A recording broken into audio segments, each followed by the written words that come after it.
Je vous l'avais dit au début de ce module, nous allons voir énormément de notions et elles vont toutes être critiques en termes d'importance. Ici, pour éviter encore de me répéter, il s'agit de quelque chose d'extrêmement important, à savoir la construction d'un objet. Nous avons vu précédemment comment instancier un nouvel objet, avec le mot-clé new et en utilisant le type suivi de parenthèse vide. C'est grâce à ça qu'on a pu faire new calculatrice, parenthèse ouvrante, parenthèse fermante. Il faut savoir que de façon sous-jacente, ce mot-clé new avec le type suivi de parenthèse va appeler une méthode qui est un petit peu spéciale, qui s'appelle le constructeur. Le constructeur, c'est lui qui est chargé de construire justement un objet. Alors pas d'inquiétude, ce n'est pas là que vous allez devoir définir la quantité de mémoire nécessaire ou définir comment l'objet doit être créé en mémoire. Il s'agit simplement d'une méthode dans laquelle on va pouvoir écrire du code qui aura l'avantage de s'exécuter chaque fois qu'on va créer un nouvel objet. C'est un endroit idéal, par exemple, pour initialiser les valeurs d'un objet. Comme par exemple, imaginons que notre calculatrice, nous souhaitons mettre opérande droite et opérande gauche par défaut à 1 et le résultat par défaut à 0. Eh bien, on pourrait faire ça dans le constructeur. C'est du code ici qui est totalement arbitraire, mais c'est comme ça qu'on pourrait le faire. Et en faisant cela, on s'assurerait qu'à chaque fois, eh bien, les valeurs sont bien mises dans les propriétés pour éviter qu'on ait besoin de le faire manuellement. Jusqu'à présent, on a vu des constructeurs vides. C'est-à-dire qu'on avait new, le type, parenthèse ouvrante, parenthèse fermante, sans rien. Mais il faut savoir qu'un constructeur est une méthode comme une autre sur ce plan-là, et qu'elle peut donc prendre des paramètres directement afin, par exemple, d'initialiser des données. C'est quelque chose de très commun et que vous verrez très souvent. La syntaxe du constructeur est un petit peu particulière, parce qu'en fait, on pourrait s'attendre à ce que le type de retour soit le type qui est la classe, mais en fait, c'est la seule méthode de toute votre classe qui n'aura pas de type de retour. Ainsi, vous aurez la portée, le type, qui est donc le nom de votre classe, et en parenthèse, les paramètres. Prenons un exemple. Voici le constructeur que j'ai voulu définir moi-même, qui est pour la classe ma classe. On remarquera que nous avons bien ici la portée, le type, qui est donc ma classe, et les paramètres. C'est la seule méthode qui est autorisée à ne pas avoir de valeur de retour, si je puis dire, parce qu'en fait la valeur de retour et le nom de la méthode fusionnent en quelque sorte pour reprendre le nom de la classe. C'est une syntaxe un peu particulière qu'il faut connaître de façon obligatoire pour continuer. Et donc en fait le constructeur permet de définir un bloc. Ici dans le bloc du constructeur, j'ai pris la donnée qui m'est passée en paramètre de constructeur et je l'ai directement affectée à ma propriété. Attention, si aucun constructeur n'est déclaré, c'est-à-dire que vous avez une classe comme calculatrice par exemple qui ne déclare aucun constructeur, eh bien en fait le compilateur C# va automatiquement en générer un pour vous qui aura la particularité d'être public et sans paramètres. C'est bien pour ça qu'on a pu créer une nouvelle instance de la classe calculatrice quand bien même on n'a écrit aucun constructeur. A contrario, il faut savoir que dès lors que vous définissez un constructeur, eh bien, le constructeur par défaut n'est plus généré par C#. En effet, le compilateur C# est obligé de générer un constructeur pour que vous puissiez utiliser votre classe, mais si vous en avez défini un, il ne va pas mettre le sien parce qu'il considère que vous savez mieux que lui comment votre objet doit être construit et que si vous avez besoin d'un constructeur sans paramètres, ce sera à vous de le déclarer également. Cela peut sembler un peu compliqué, mais je vous propose de voir ça par le biais d'un exercice. En fait, on va continuer à travailler sur notre calculatrice. On a fait la modification dans la vidéo précédente qui permet d'utiliser les propriétés pour définir les valeurs à calculer, opérande droite, opérande gauche et résultat. Néanmoins, si on les oublie, c'est-à-dire qu'on ne les affecte pas, eh bien on va appeler notre méthode addition et elle ne fonctionnera pas. Heureusement, le type entier, donc int en C#, a comme valeur par défaut 0. Ce qui veut dire tout simplement que si on n'affecte aucune propriété, eh bien, appeler une addition, soustraction, multiplication ou modulo renverra 0. Cela ne marchera pas par contre pour la division. Le cas a été géré en affectant la valeur 0, qui est mathématiquement incorrecte, mais néanmoins, si on les oublie, nous n'aurons pas de plantage de l'application, mais seulement un dysfonctionnement fonctionnel.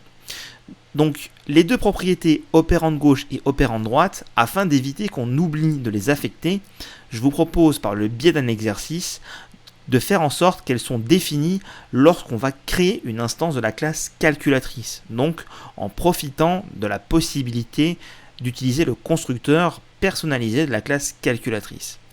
Je vous laisse mettre la vidéo en pause, faire l'exercice, peut-être même revenir un peu en arrière pour revoir la syntaxe du constructeur, et je vous donne rendez-vous dans quelques secondes pour le corriger de cet exercice. Dans la version actuelle de notre calculatrice, nous avons stocké les opérandes gauche et droite dans des propriétés qui sont librement accessibles en lecture, mais aussi en écriture. Et cela est très bien comme ça. Maintenant, il reste quand même un problème. Nous avons créé la classe calculatrice, donc nous savons comment elle fonctionne. Mais imaginons que cette calculatrice fasse partie d'un package que nous avons importé dans notre projet. Nous n'avons pas la connaissance de comment cette dernière fonctionne. On va bien entendu pouvoir utiliser IntelliSense. IntelliSense, c'est le procédé qui nous permet, quand on a fait quelque chose et qu'on appuie sur point, d'avoir le menu déroulant qui nous fait des propositions, pour découvrir effectivement qu'il existe trois propriétés, opérante droite et gauche, ainsi que résultat, et donc deviner, car c'est bien de la devinette, qu'il est nécessaire de définir les opérandes gauche et droite avant d'appeler une méthode pratiquant une opération mathématique. Cependant, ce n'est jamais une bonne idée de laisser de la place à la devinette quand il s'agit de développement. Mieux vaut que les choses soient explicites et que, de fait, il soit nécessaire de les spécifier avant de pouvoir l'utiliser. C'est là que nous allons donc utiliser le constructeur de notre calculatrice. On va faire en sorte qu'il ne soit pas possible de créer une calculatrice si nous ne lui fournissons pas les deux nombres à l'origine de l'opération qu'on souhaite réaliser. Cela limite forcément le cadre d'utilisation de notre calculatrice et mériterait bien entendu d'être largement amélioré si on souhaite avoir une calculatrice beaucoup plus puissante qu'une qui fait que deux opérations. Mais dans le cas présent, nous allons faire en sorte que dès lors qu'on va créer une calculatrice, l'instancier, il soit nécessaire de fournir les nombres.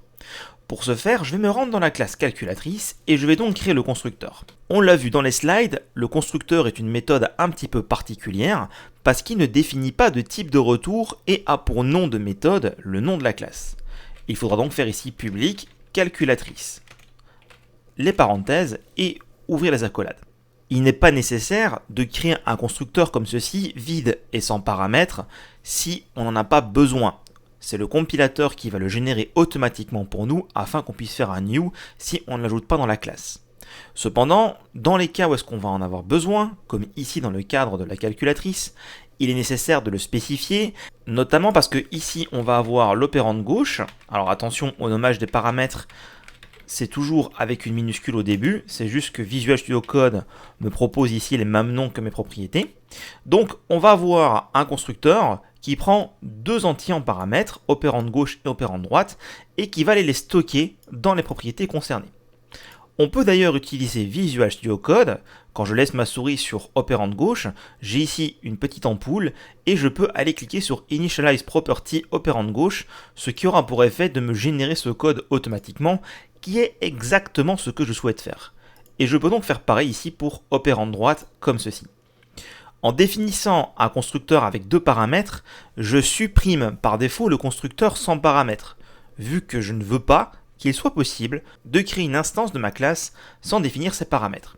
D'ailleurs, si je me rends dans la classe programme, je peux voir ici dorénavant que j'ai une erreur de compilation parce que je n'ai pas le paramètre opérande gauche ni le paramètre opérande droite fourni à mon constructeur. Revenons rapidement ici sur la définition de la classe. On peut voir, comme souvent avec Visual Studio Code, qu'on a ici trois petits points sous le constructeur et la proposition est d'utiliser le constructeur principal. Cette nouveauté, apportée par C# 12, vous permet de définir le constructeur principal directement au niveau de la classe. C'est une syntaxe qui pourrait peut-être porter à confusion, donc je vais vous montrer rapidement ce que cela provoquerait. Si je vais donc ici faire l'utilisation du constructeur primaire, je vais avoir les parenthèses au niveau de la définition de la classe avec les paramètres de mon constructeur, et je vais avoir l'affectation des propriétés au niveau de la définition de la propriété. Je n'ai donc plus la méthode de construction ici, tout a été déplacé là-bas parce que ça correspond à une syntaxe qu'on avait déjà depuis C# 9 qui est dans un type un peu particulier, le record, et cela pourrait d'ailleurs porter énormément à confusion quand vous apprenez le langage. Je vais donc revenir en arrière et je vais rester avec la syntaxe traditionnelle dans le cadre de cet exercice. Je vous ai montré la syntaxe du constructeur principal, mais en aucun cas ce n'est une obligation de l'utiliser. Revenons donc à notre constructeur classique. On a donc un constructeur avec deux paramètres qui vont affecter les deux propriétés avec les deux paramètres. Très bien. Maintenant, à l'utilisation, pour instancier une nouvelle calculatrice, il est donc nécessaire de fournir ces deux paramètres. Je vais donc redéplacer l'instanciation de ma calculatrice ici, de telle sorte que je vais créer ici deux variables pour les passer ici à mon constructeur. Et comme vous le voyez, ça résout le problème de compilation. Car en effet, le mot-clé new, comme on l'a déjà dit quand on en a parlé dans la vidéo sur l'instanciation, n'est qu'un raccourci d'écriture. C'est exactement pareil que de faire new calculatrice, et donc de lui passer ici les deux paramètres. C'est juste que c'est plus concis et plus rapide à écrire, et contrairement au constructeur principal qu'on a vu juste avant, je trouve que celle-ci ne crée pas trop de confusion. Mais encore une fois, vous êtes tout à fait libre de l'utiliser ou pas, il n'y a en aucun cas une obligation d'utiliser les nouvelles syntaxes. Ce qui veut donc dire maintenant que si on veut créer notre calculatrice, il faut donc passer les deux nombres, on va donc rendre notre code explicite et il sera donc impossible de créer une calculatrice sans fournir les deux nombres qui vont faire l'opération. D'ailleurs, on remarquera que, étant donné que les nombres sont passés en paramètres de constructeur et ne sont plus utilisés nulle part ailleurs, car les opérations pour chacun des opérateurs mathématiques sont faits à l'intérieur de la classe, on pourrait même être tenté de changer ces deux propriétés par deux membres qui de fait ne permettraient pas de faire une écriture depuis l'extérieur, de telle sorte qu'on puisse simplement les définir depuis la construction. Mais peut-être qu'on a envie d'y accéder en lecture. Donc ce qu'on peut faire ici, c'est par exemple supprimer le set. Et comme vous le voyez, ça fait donc des propriétés en lecture seule qu'on ne va donc pas pouvoir réaffecter une fois qu'elles ont été affectées à la construction, et ça ne crée absolument aucune erreur de compilation nulle part dans mon application. Alors peut-être que c'est un petit peu difficile à comprendre pour vous, comment ça se fait qu'une propriété qui est en lecture seule peut quand même être écrite durant le constructeur. Eh bien tout simplement parce que si une propriété est en lecture seule, il faut bien à un moment ou à un autre définir une valeur initiale qui sera sa seule valeur vu qu'après on ne peut plus la réécrire. Et le seul moment où est-ce qu'on peut faire ça, c'est dans le constructeur. Donc ici, on pourrait rendre notre code un peu plus sécurisé en rendant les deux opérandes en lecture seule, de telle sorte qu'on ne puisse les affecter que durant le processus de construction, à savoir dans le code du constructeur, pour éviter que par la suite, quelqu'un vienne ici malencontreusement faire un calque, point opérande droite est égal à 0 par exemple. Comme vous le voyez, cela crée donc une erreur de compilation, vu qu'elle est en lecture seule, comme on l'a déjà vu dans les vidéos précédentes. Cela nous garantit donc que la valeur qui a été donnée à la construction de la calculatrice restera la même jusqu'à la fin de l'utilisation de cet objet. Maintenant, testons rapidement notre application pour voir si tout ceci fonctionne bien. Je vais faire 10 plus 10 et j'ai donc bien un résultat de 20. Donc le comportement n'a pas été altéré, on a juste rendu notre code plus explicite. Si tu veux utiliser ma calculatrice, pour l'instancier, il faut que tu me donnes les deux nombres. Dans les vidéos qui viennent, on va encore améliorer ce comportement-là, donc il va encore y avoir du changement de code, mais vous avez vu dans cette vidéo et dans cet exercice comment vous pouvez utiliser le constructeur afin d'imposer le passage de certaines valeurs initialement pour votre objet afin qu'il soit utilisable avec ces valeurs à la base. Si vous avez réussi cet exercice, félicitations, vous savez donc maintenant comment créer un constructeur et comment utiliser des informations dans le constructeur pour avoir des données initiales. Si vous n'avez pas réussi, je vous invite à revoir l'exercice. Bien entendu, le seul point nécessaire pour réussir cet exercice était de donner les deux opérandes dans le constructeur et de les affecter aux propriétés. Le fait que j'ai moi supprimé le set pour les rendre en lecture seule et rendre donc mon code plus sécurisé n'est en aucun cas une obligation et si vous ne l'avez pas fait, ce n'est pas grave.